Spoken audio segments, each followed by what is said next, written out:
Welcome to the Salty Investors episode 38. It is June 30th, 2023, Tim, and this is a end of financial year special.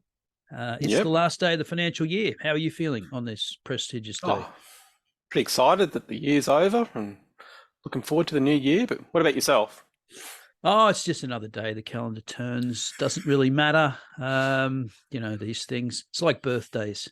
Big deal. Let's, move on. So let's get straight to it. No mucking around today. Straight to the salt. What do you got for us, Tim? You might hear your super's going up. We're at 11 and a, what are we, 10 and a half, aren't we now or something? We're going up another 0.5% tomorrow. So it's going to go up to 11%, and everyone's like cheering, thinking, oh, they get an extra 0.5% in their pay packet, and I'm thinking, boy, don't you know how this works? You don't actually get a pay rise. When you're employed by somebody, you actually, it's a total package. Yep. And your employer works out, and all these people are thinking they get an extra 0.5% pay rise, and people in the total package are thinking they're getting a 0.5% decrease in their pay because their take-home pay is going to decrease a little bit. Mm. And people saying, oh, you should hit your boss up for a raise. It's just like, just don't think people understand that super actually comes out of your pocket. It's not the employer's paying for it. It's actually part of your wage. That's why jobs are advertised. They say, it's 75K plus super. That's the package. You don't get 82.5K. You get 75 to take home, and the other stuff is put away until you are 65, 67 now, is it? And just hope that you don't die. Because there's a percentage of people that do die before that age, and they've been put away and they never get to use it. I think there's good arguments to make super voluntary, not compulsory, especially for young people when they need it the most. They don't need 10% deducted from their wage and put away for them when they're actually trying to, have you noticed there's a rent crisis? Housing is pretty expensive. People could do with that money. Well, that mortgage rate's going up, and it'd be nice to be use a little bit of the wage that you earn to pay for it, so you not having to cut back your food or whatever. So what are you salty about this week? Well, we all know, don't we, Tim, that we shouldn't pay too much attention to one day's move in the stock market. And we got a great illustration of that yesterday when retail stocks ripped in Australia on the back of better than expected retail sales numbers for May. So all is well with the world. Consumers are out spending again, particularly on dining out, it seems, according to the data. So all those interest rate rises, inflation, declining real wages, exploding rent increases, coupled with record immigration, it's all working out just fine. But in case you didn't recognize that was sarcasm, I think this is a big head fake, more pain to come for retail. Stay tuned. Yeah. Well, I think it's the REA group, the realestate.com.au, been up like 3% or so as well. Like, what the hell? Who's buying this? Yeah. Like, house prices at record highs, and you're thinking, I'm going to invest in realestate.com.au. Yeah, well, apparently higher interest rates and declining real wages equals higher house prices. Okay, fine. Good. Yeah, I don't know. But the bond market still isn't buying any of this, so I don't know. Yeah. See who's right. Something's going to come out right here. So let's get onto that, because in addition to the retail sales, we had the inflation numbers for May. Now, so this is just straight from the ABS. The light blue line is the month to month. It's the raw CPI, so it's everything. And as we've said on this show many times, it's sawtooths. It doesn't go up or down in a straight line. We got a sawtooth up last week. We got one down last month. We got one down this month. So everybody's happy. It's coming down 5.6% on an annual basis. The thing is, though, that the RBA uses what they call a trimmed mean. And that dark blue line is a pretty good proxy for the trim mean. So that excludes the volatile items. And you can see that the trimmed mean is not coming down that much. It's sort of, it's coming down, but it's very slow. In the theme that we've been boringly going on about for a long time, that inflation was going to hang around for a lot longer than people think. Now, I've included a little on the right-hand side at the bottom there, a little comment from an article that appeared in Livewire Markets, and I forget the guy that wrote it, but so because people get carried away with the year-over-year numbers, and people tend to use the numbers that make their arguments most effective, right? But, so he's on a rolling 3-month basis. So that means the last 3 months, which is really trying to capture what's happening now rather than, compared to a year ago. Annualized underlying inflation was 5.2% in May, which is down from a peak of about 8% last year, but it's not improving at the rate the RBA had forecast. So he's had a look at what the RBA, given their forecast for the next few years, they would have liked to have seen it around about 4.5%. Right, that's where the RBA they would forecast it coming down that far, and it's not.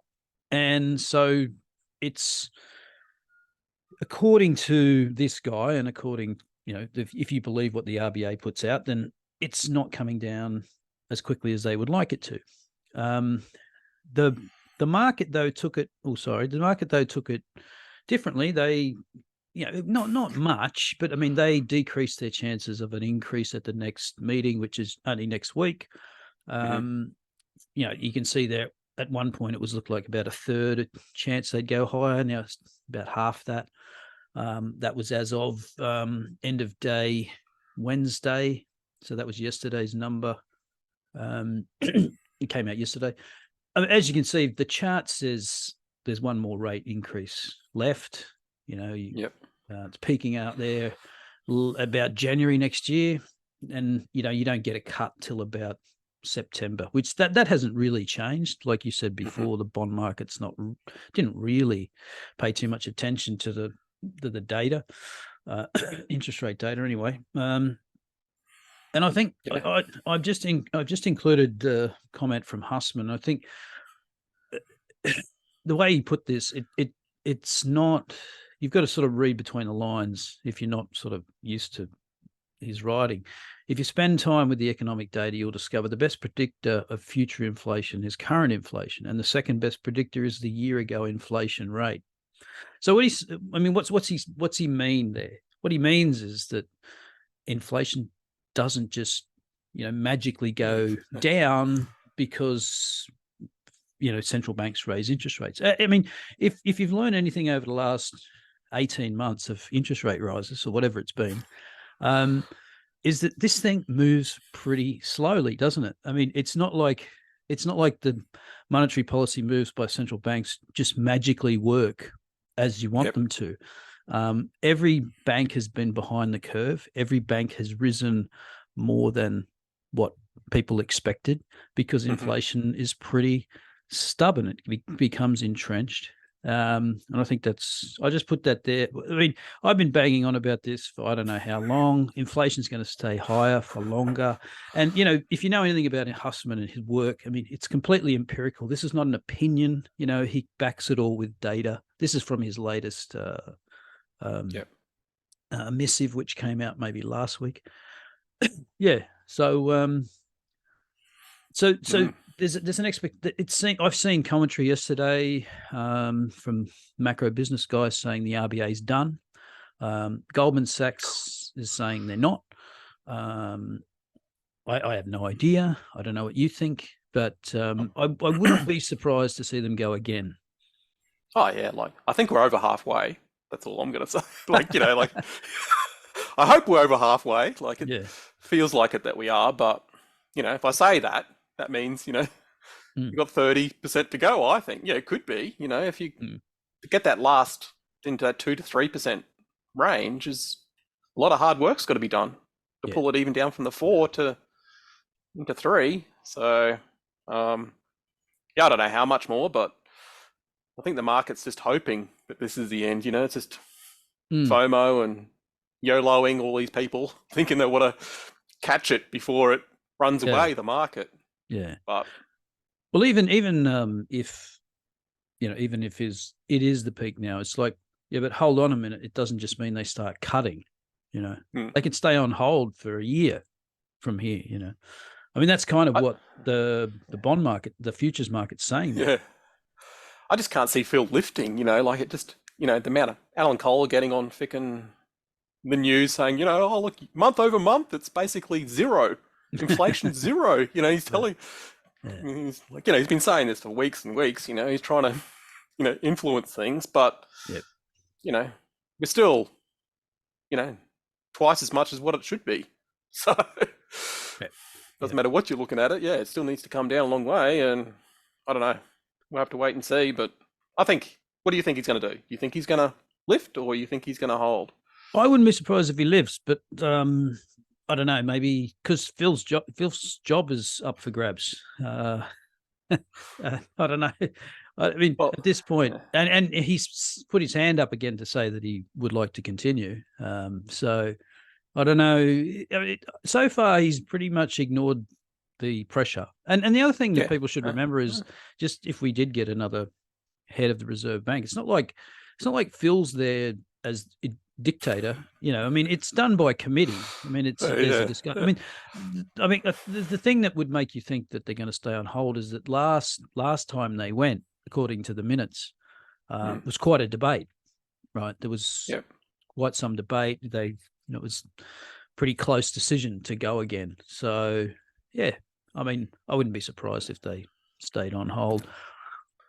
On that thinking, they might have think they've done the hard work last month, and they deserve to hold this month, and see what happens. So I wouldn't hold that against them, like I was surprised last time, so yeah, so was I.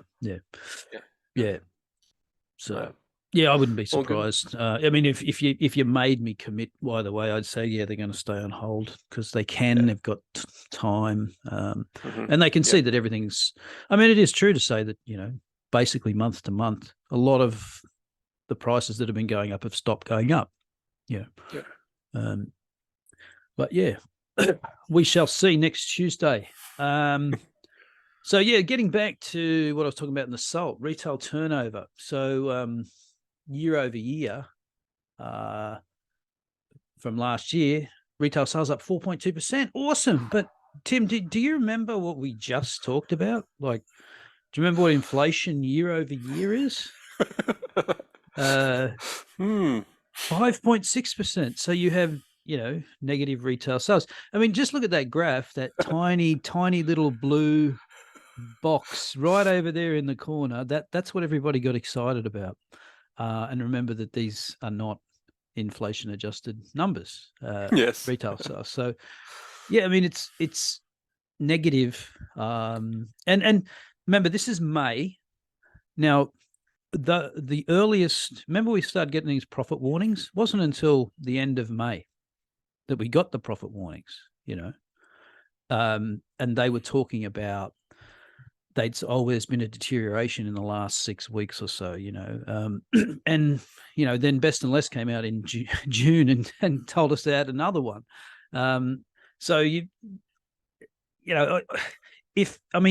so what are we saying here? That the pullback in retail sales, the pullback by consumers was confined to a couple of months there, and it's over, it's done, because everything's obviously better, right? I mean, the Reserve Bank is cutting rates, prices are falling at the supermarket, rents are going down, and house prices are plummeting through the floor. So obviously, people are out spending up and celebrating. Something doesn't quite add up there. Well, it's close to the end of the financial year. The big sales that they put on because they've got too much inventory, all that is adding to that number.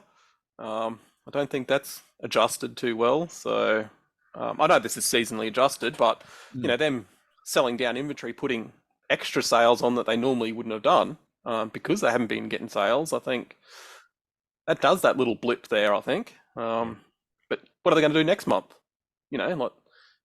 Cut, do bigger sales? Or are they just going to keep doing it? There's a point when this doesn't continue to work. So Harvey Norman came out this week as well. Did you see they came out with basically this is what we're going to do in they expect, what was it, 670 million. I mean that's net profit. That's down significantly from the prior year, from the prior half year. So yeah, I mean that Harvey Norman's feeling it.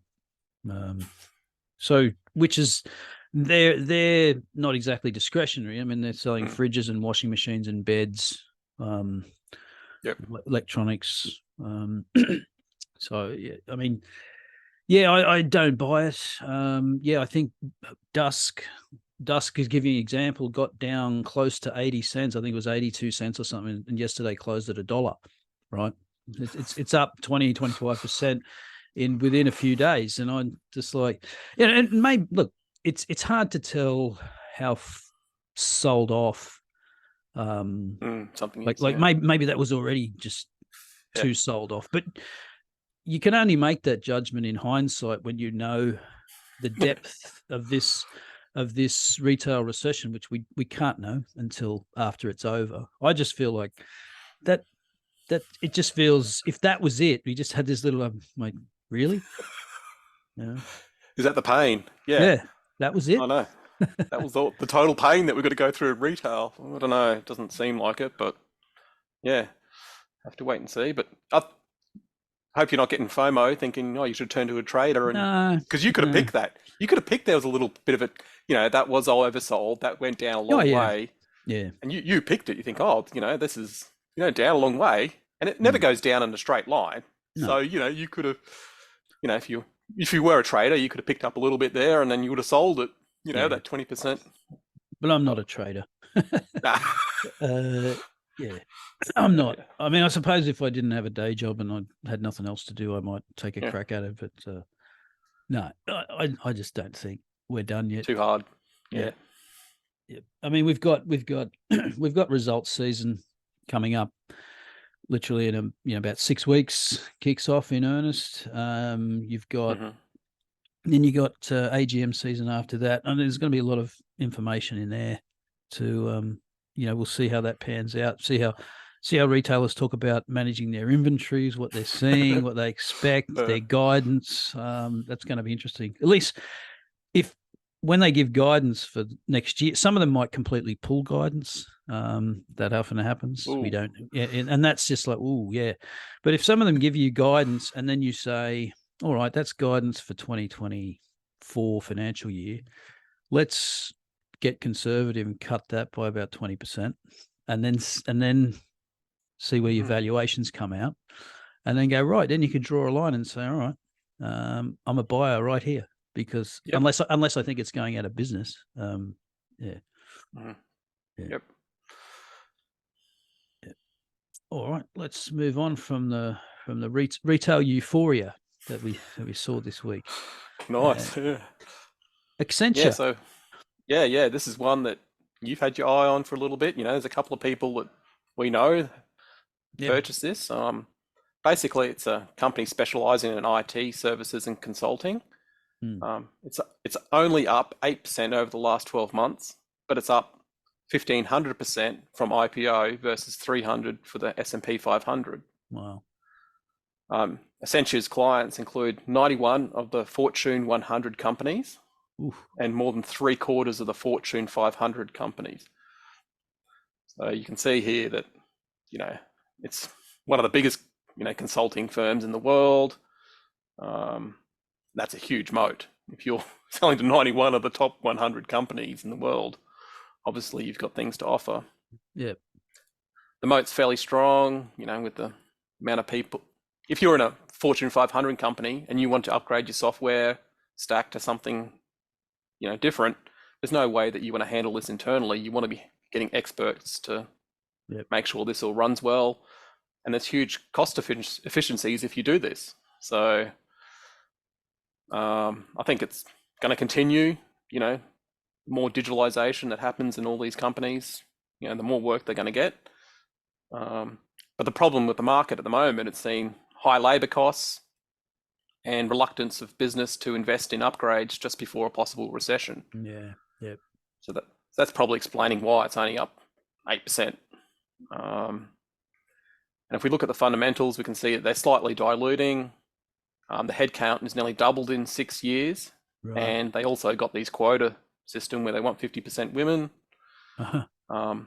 Price to free cash flow is fairly reasonable. Return on invested capital is exceptionally high, and consistently high. I went back even 20 years, and it's always been, in the high 20s or higher. Mm-hmm. So the margins aren't that good. If you go over the balance sheet, we see that they've got negative $5 billion in debt. Yep. So, like, and the cash flow, they're printing $9 billion. There's nothing to really look at here. So, COVID saw the multiples, expand. Yep. A little bit. But you can see in a recession, orders are going to dry up, and this is going to get fairly ugly because they won't want to fire their staff. So they're going to eat a whole heap of their cash, Yep. Which might open up an opportunity, especially if you're a long-term holder.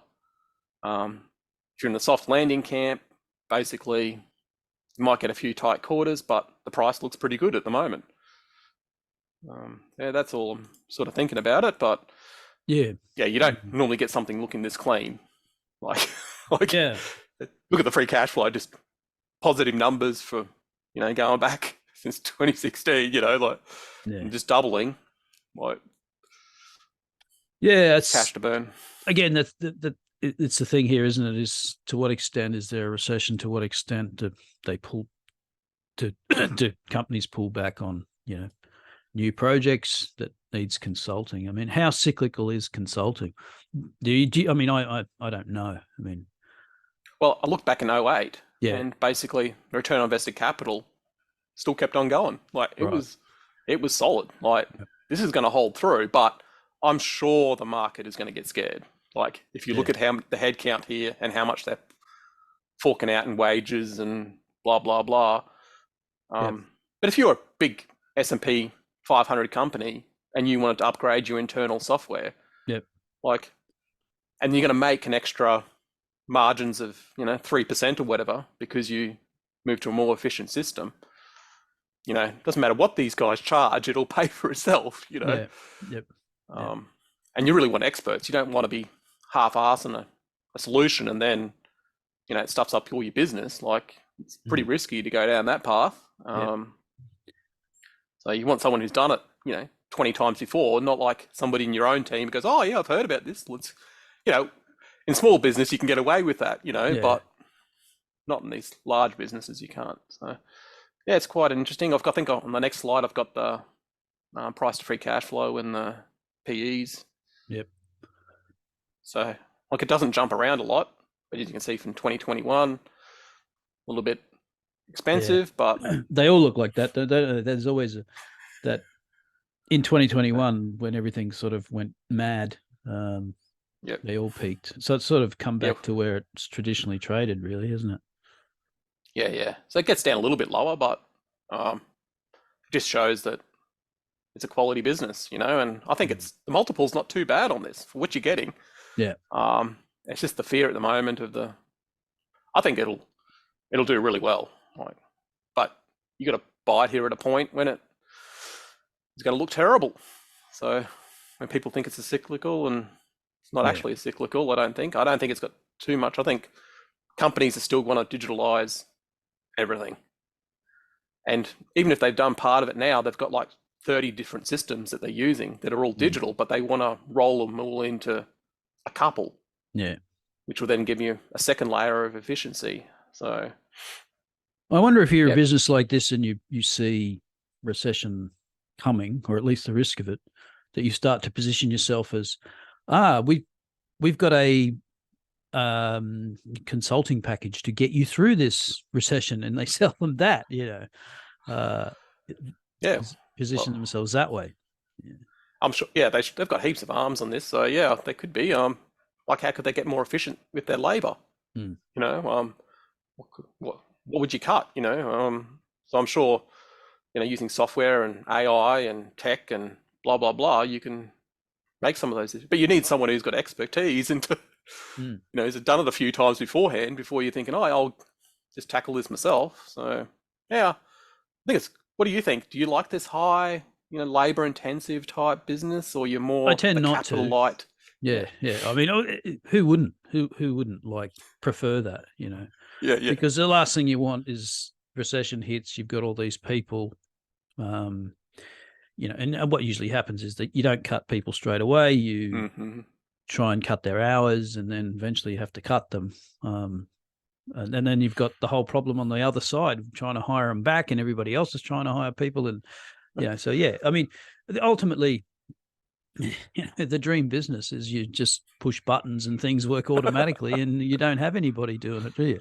But but then people can repeat that, and copy that fairly easy. So yeah, that's right. These guys have got as their staff. Yeah. I know it's a liability as well, but that's the moat is the staff here. They've got the expertise. The expertise. I don't know. Yeah. So could get interesting. A few people that we know love it.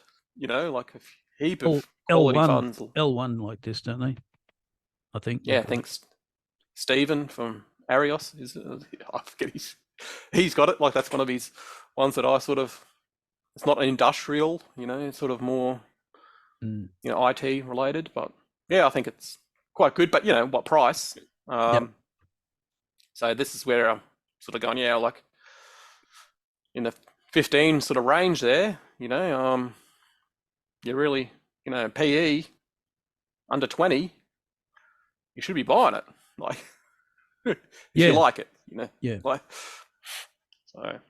Yeah. Yeah. Well, there you go, folks. Tim brings the goods again. Accenture, check it out. And we'll see you next time in the new financial year. Bye for now.